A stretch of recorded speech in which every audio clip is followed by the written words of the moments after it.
사사시대에 이스라엘 땅에 엘레멜렉이라는 사람이 살고 있었습니다. 그에게는 그의 아내 나오미와 두 아들 말론과 기럯이 있었습니다. 이 사람은 룻기서 1장 19절에서 21절의 내용으로 보아서 부도 있고 명성도 있는 유지에 속했던 꽤 유명한 사람이었던 것 같습니다. 그러던 어느 해에 이스라엘 땅에 큰 흉년이 들었습니다. 큰 흉년이 들 수 없는 원인에 대해서 1장 1절에서 이야기를 하는데 사사들이 치리하던 때라고 되어 있습니다. 이때는 이 시대가 굉장히 문란했다는 뜻입니다. 이때 큰 흉년이 들었습니다. 그러자 엘리멜렉은 그의 모든 재산을 정리하고 모든 짐을 싸서 자기가 살던 땅을 버리고 그의 가족들과 모압이라는 땅에 이사하기로 마음을 먹었습니다. 그리고 엘레멜렉 가족이 10년쯤 모압에서 거주하는 동안 엘레멜렉의 가족의 삶은 매우 비참해졌습니다. 룻기서 1장 5절을 보시면 말론이라는 아들과 기럯 이 두 아들이 죽고 마침내 남편 엘레멜렉도 죽었습니다. 나오미가 하루아침에 가보가 된 것입니다. 그리고 모든 가산도 탕진했습니다. 그러고는 이제 엘레멜렉의 아내 나오미와 죽은 두 아들의 아내 오르바와 룻만 남게 된 겁니다. 그러던 어느 날 나오미는 소문을 듣게 되었습니다. 그리고 돌이켜 베들레헴으로 다시 돌아가려고 합니다. 오늘 본문은 그러면서 생기는 이야기입니다. 오늘은 나오미와 이 두 며느리의 이야기를 통해서 주시는 하나님의 말씀을 함께 나누겠습니다. 첫 번째 우리에게 주시는 메시지는 13절을 보시면 나오미는 하나님이 자기를 쳐서 망하게 되었다고 생각했습니다. 하나님이 자기를 쳤다고 생각을 했습니다. 룻기서 1장 13절, 20절, 21절을 보면 이런 말을 씁니다. 하나님의 손이 치셨고 전능자가 심히 괴롭게 하였고 나를 징벌하셨고 전능자가 나를 괴롭게 하셨다라는 표현을 가감하게 쓰고 있습니다. 이 말은 모두 나오미가 한 말입니다. 그런데 오늘 제가 여러분에게 진짜 하고 싶은 이야기는 과연 하나님께서 나오미를 때려서 망하게 하셨는가 하는 문제입니다. 여러분, 하나님은 사람이 잘못하면 무조건 때리고 보십니까? 그랬으면 일단 저부터 여기 이 자리에 없었을 겁니다. 여러분은 삼손 이야기를 들어보셨을 겁니다. 들릴라라는 여자 때문에 삼손에게 블레셋 군사들이 들이닥쳤습니다. 하나님께서 말하지 말라고 한 비밀을 폭로를 했기 때문에 그렇게 되었습니다. 이때 이미 삼손은 들릴라에게 자기가 나시린으로 서원한 사람이기 때문에 자기의 머리카락을 자르면 자기에게 있는 강한 힘은 사라질 거라고 말을 해줬죠. 그리고 들릴라는 삼손을 해하기 위해서 그의 머리카락을 잘랐고 삼손에게는 하나님이 주신 힘이 진짜 사라져 버린 겁니다. 블레셋 사람들이 삼손을 잡으려 들이닥쳤을 때 삼손은 힘 한 번 못 써보고 블레셋 사람들에게 잡혀 포로가 되었습니다.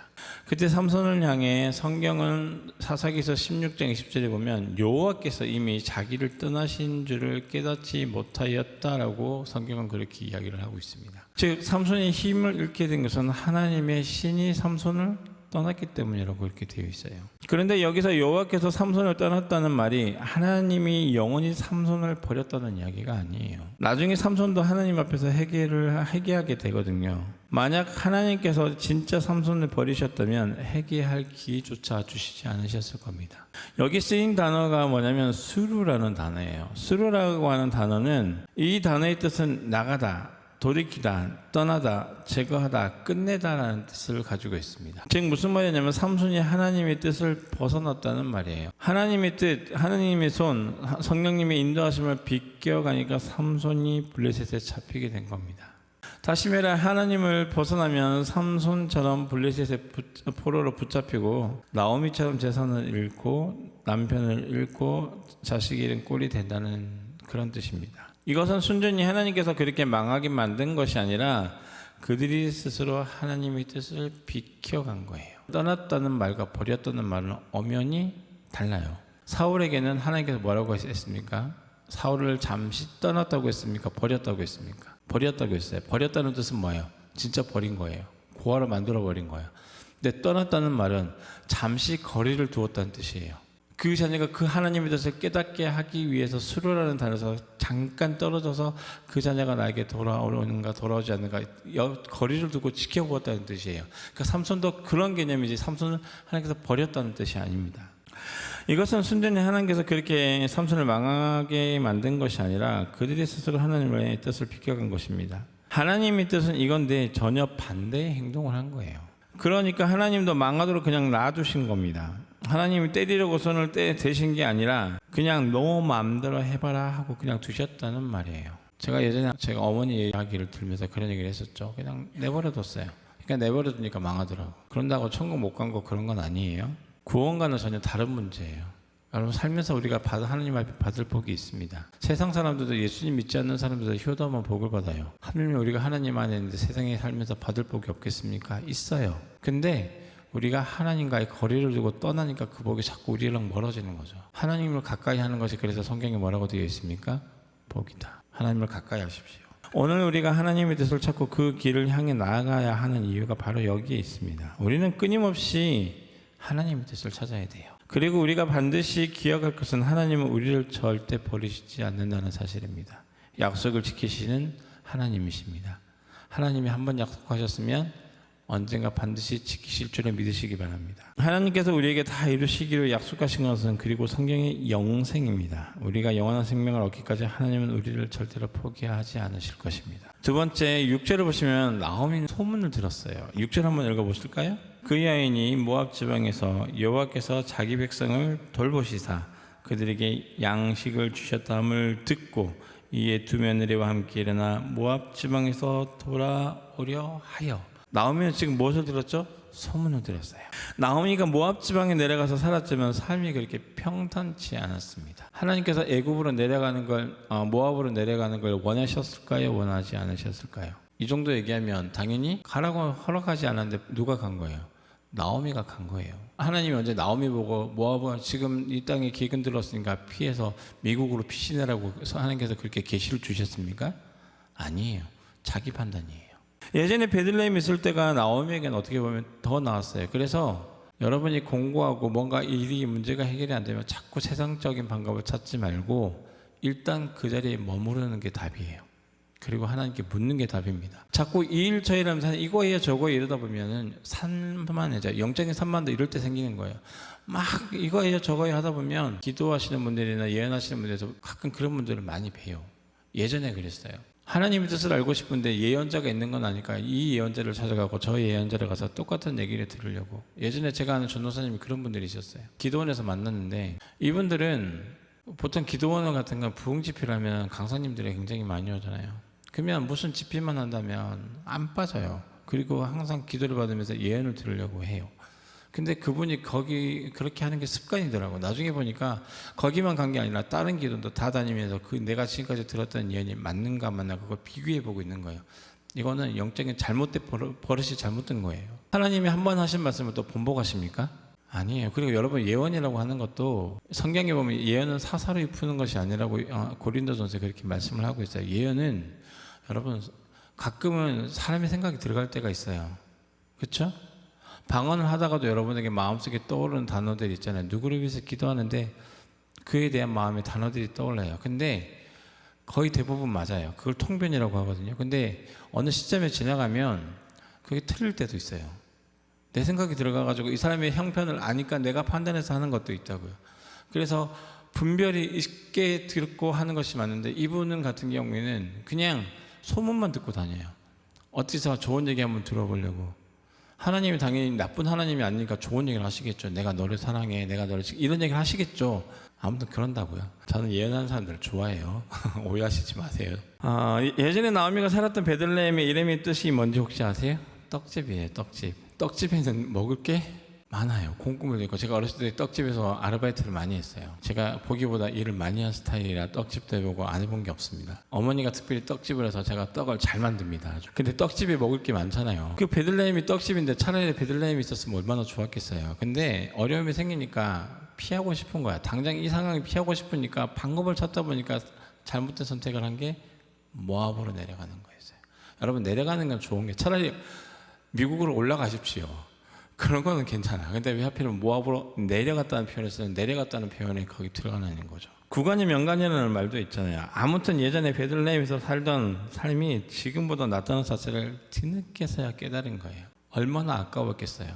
지금까지 노력해서 얻은 물질, 가족 다 잃어버렸잖아요. 그리고 나오미는 소문을 듣게 된 거예요. 무슨 소문이냐면 6절을 보시면 아까 읽었던 여호와께서 자기 백성을 어떻게 했다고요?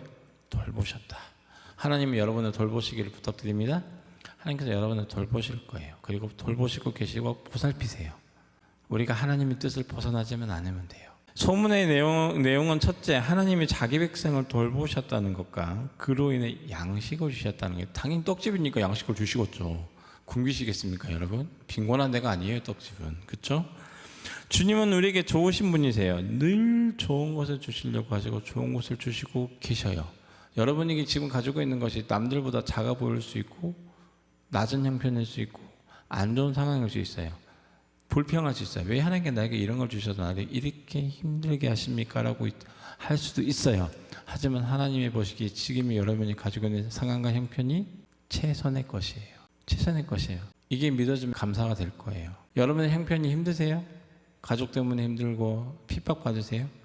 근데 그게 하나님께서 여러분에게 주신 최선의 것이에요. 만약에 그 최선의 것이 없으면 여러분이 하나님을 찾으려고 하고 만나려고 하시겠습니까?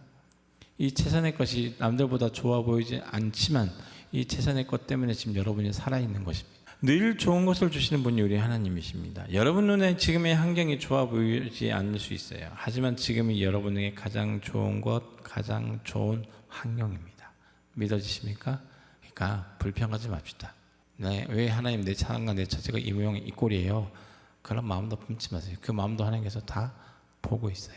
이제 나오미는 비록 베들레헴에 있을 때에는 그 삶이 힘든 것 같아서 이 먼 모압까지 왔지만 베들레헴에 있을 그때가 하나님의 돌보심이었음을 뒤늦게서야 깨달은 거예요. 늦었다고 생각할 그때가 가장 빠른 겁니다. 깨달았으면 돌이키면 돼요. 우리도 세상에서 마음대로 살다가 힘들면 소문을 들으십시오.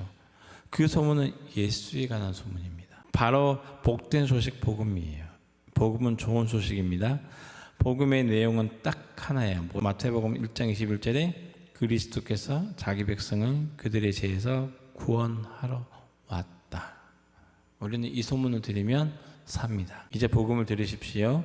그러면 삽니다. 마지막 세 번째, 하나님께서 우리에게 주시는 메시지가 있습니다. 이방 며느리 룻은 나오미를 내가 발음이 이상한가요? 나오미를 쫓아갔습니다. 그렇죠? 제가 발음이 이상한 거예요. 자, 우리 14절 한번 같이 읽어보실까요? 14절 같이 시작. 그들이 소리를 높여 다시 울더니 오르바는 그의 시어머니께서 입맞추되 룻은 그를 붙쫓았더라고 되어 있어요. 오늘 성경에 나오미의 두 며느리가 나와요. 이 사람들은 모두가 나오미가 모압으로 망명을 나왔을 때 얻은 며느리들이에요. 그러니까 어떻게 보면 하나님의 섭리였어요. 나오미가 모압을 자기 생각대로 갔지만 하나님께서 협력하여 선을 이루시는 하나님이, 사실은 나오미가 이런 내가 모압으로 내려가야겠다고 한 생각을 사실 주신 분이 누구였다는 거예요? 하나님이서. 거기서 누구를 만났어야 했으니까? 룻을 만났어야 했으니까. 이걸 하나님이 섭리로 가는 거예요. 비록 안 좋은 환경이었지만 그보다 더 좋은 것을 주시는 하나님이셨던 거죠. 나오미의 자부들은 다 모압 사람이에요. 이스라엘 사람이 아니에요. 이제 나오미는 남편도 잃고 두 아들도 잃었습니다. 그리고 망해서 예전에 살던 고향 베들레헴으로 가려는데 이 두 며느리가 자꾸 마음에 걸리는 거예요. 착했나 봐. 보통 시어머니들이 그 며느리들을 안 이뻐하는데 착했나 봐요. 일단은 착했어. 그래가지고 나오미와 이 두 며느리를 혈연적으로 사실 아무런 관련이 없어요. 그렇죠? 심지어 이들을 통해 얻은 자녀조차 없었어요. 그러면 헤어지면 굿바이인데 그래도 서로 좋아했던 거죠. 그리고 이 두 며느리를 떨쳐내고 자기 혼자 베들레헴으로 가기로 작심을 하죠. 나오미는. 그리고 두 며느리에게 이렇게 말하는 거예요. 자, 1장 7절에서 9절 한번 읽어보실까요? 성경은 계속 읽어서 죄송하긴 한데. 자, 같이. 두 며느리도 그와 함께하여 유다 땅으로 돌아오려고 길을 가다가 나오미가 두 며느리에게 이르되 너희는 각기 너희 어머니 집으로 돌아가라. 너희가 죽은 자들과 나를 선대한 것 같이 여호와께서 너희를 선대하시기를 원하며 여호와께서 너희에게 허락하사 각기 남편의 집에서 위로를 받게 하시기를 원하노라 하고 그들에게 입맞춤에 그들이 소리를 높여 울며 10절 나오미에게 이르되 아니니이다 어머니와 함께 어머니의 백성에게로 돌아가겠나이다 하는지라. 이게 룻의 고백이죠. 자부들에게 이렇게 말하는 거예요. 이제 우리 헤어지자. 여러분 혹시 며느리와 헤어지고 싶으세요? 더 사랑하십시오. 일단은 이 나오미는 헤어지자는 거예요. 안녕 굿바이 하려고 하는데 이때 그 두 며느리 중에 오르바라는 여자는 그냥 이별하고 자기 땅으로 가요. 좋아요. 안녕히 계세요 가는데 그런데 그 남은 며느리 룻은 시어머니 나오미와 함께 베들레헴으로 따라가겠다는 거예요. 다시 1장 16절 17절 한 번만 더 읽을까요? 죄송해요. 1장 16절 17절 룻이 이르되 내게 어머니를 떠나며 어머니를 따르지 말고 돌아가라 강권하지 마옵소서. 어머니께서 가시는 곳에 나도 가고 어머니께서 머무시는 곳에서 나도 머물겠나이다. 어머니의 백성이 나의 백성이 되고 어머니 하나님이 나의 하나님이 되시리니 어머니께서 죽으시는 곳에서 나도 죽어 거기 묻힐 것이다. 그 다음에 만일 내가 죽는 일 외에 어머니를 떠나면 여호와께서 내게 벌을 내리시고 더 내리시기를 원하나이다. 이게 룻의 각오였어요. 어머니를 떠나면 여호와께서 벌을 내리시고 더 내리기를 원하시나이다. 이 말은요 이스라엘의 유명한 저주예요. 이제 어머니가 더 이상 말을 못하게 하는 거예요. 어머니를 배신하고 떠나면 하나님께서 내게 벌을 내리고 또 내린다고 말하면서 강권적으로 나는 어머니를 따를 거예요 라고 이야기를 했어요. 그래서 결국 룻은 어머니를 쫓아 베들레헴으로 가게 되는데 이때 룻은 어머니를 쫓기 위해서 많은 것을 희생했어야 했어요. 여러분 하나님을 따르는 일이 쉬운 일은 아니에요. 첫 번째 버린 것은 16절에 보면 어머니가 가시는 곳에 나도 가고 어머니께서 머무시는 곳에 나도 머물겠나이다. 이것은 나오미가 룻을 쫓기 위해서 첫 번째 현재는 국적을 포기했어요. 자기가 태어나 지금까지 살았던 나라를 버리겠다는 거예요. 여러분 하나님께서 이 나라를 버리고 떠나라 그러면 떠나시겠습니까? 룻은 그렇게 했어요. 둘째, 어머니의 백성이 나의 백성이 되고 이건 무슨 얘기일까요? 자기 민족을 버렸습니다. 이 민족에는 자기 가족 친척이 포함이 됐어요. 이와 비슷한 사람이 성경에 한 사람 더 등장하죠. 누구예요? 아브라함이었어요. 그리고 마지막 하나를 버린 것이 뭐냐면 자기의 신을 버려요. 자기의 우상들을 버리고 하나님을 나오미를 쫓았던 사람이 누구입니까? 룻이었어요. 이와 마찬가지로 하나님께서 나오미가 베들레헴으로 돌아왔을 때 그리고 룻이 베들레헴으로 돌아왔을 때는 다 버리고 포기하고 돌아오니까 하나님이 룻의 짝으로 누구를 예비해 두셨냐면 보아스를 예비해 두셨어요. 그러니까 우리가 룻기를 읽을 때 이 룻기는 어버이날 읽는 효도 이야기가 아니에요. 사실 이 족보 이야기를 하려는 거거든요. 그리고 이 남편 보아스라는 남편을 예비해 두셨는데 룻과 보아스를 통해서 오벳이 태어나요. 그리고 이 오벳이 이세라는 사람을 낳는데 이 이세는 누군지 아세요? 다윗 왕의 아버지였어요. 다윗 왕을 통해서 태어난 후손이 누구예요? 예수 그리스도예요. 나오미와 룻의 이야기가 굉장히 감동적이죠. 하나님의 뜻을 쫓아갔더니 결국은 하나님께서 더 큰 것을 예비하셨다는 거예요. 말씀을 정리하겠습니다. 우리는 하나님의 품을 떠나면 안 됩니다. 역시 집 떠나면 개고생이에요. 마음으로도 하나님을 떠나지 마십시오. 그리고 하나님께서 사람마다 각자 사람에게 주신 복이 있어요. 전도서 3장 13절 그 다음에 5장 9절에 보면 또한 어떤 사람에게든지 하나님이 재물과 부유를 그에게 주사 능히 누리게 하시며 제목을 받아 수고함으로 즐거워하게 하신 것은 하나님의 선물이라는 거예요. 여러분 하나님의 선물을 누리십니까? 그게 비록 안 좋은 상황일 수도 있지만 그 주신 것에 누리시길 부탁드립니다. 근데 그러나 반대로 전도서 6장 2절에는 이 주신 것조차 누리지 못하고 포기하는 사람들이 있었습니다. 어떤 사람은 그의 영혼을 바라는 모든 소원에 부족함이 없어 재물과 부여와 종기를 하나님께 받았으나 하나님께서 그것을 누리도록 허락하지 아니하셨으니 다른 사람이 누리니 이것도 헛되어 악한 병이다. 하나님께서 주신 것을 못 누리는 사람을 뭐라고 할까요? 미련한 사람이라고 그래요. 하나님께서 모든 것을 주셨으나 그것을 받아 누리지 못하는 불쌍한 사람도 있습니다. 우리는 하나님께서 주시는 복을 하나도 놓치지 않고 넘치도록 받는 비결은 결국 아버지 하나님의 품을 떠나지 않고 그 자리를 지키시는